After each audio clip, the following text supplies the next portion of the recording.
A dajme si to do kontrastu napríklad s festivalom Pohoda, ktorý sa snaží minister obrany cenzurovať, čo je festival, ktorý nezobral z verejných peňazí za 25 rokov svojej existencie ani cent.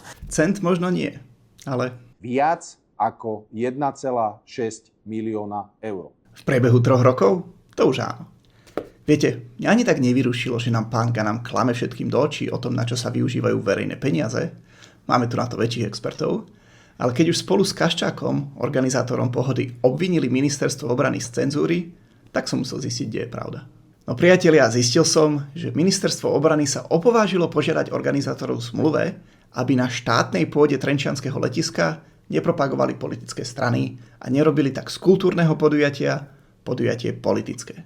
Ako povedal Kaščák, hrubá cenzúra, diktatúra a niečo v absolútnom rozpore so základnými hodnotami Pohody. Demokratickými hodnotami, ako napríklad nikdy nezavoláme Elán, pretože podporujú Smer. No a pre zaujímavosť, čítal som komentár, kde niekto rozpísal, koľko peňazí dostala Pohoda od štátu už od roku 2004. Avšak tieto čísla som nedokázal overiť, tak som sa ich tu rozhodol neprezentovať ako fakty.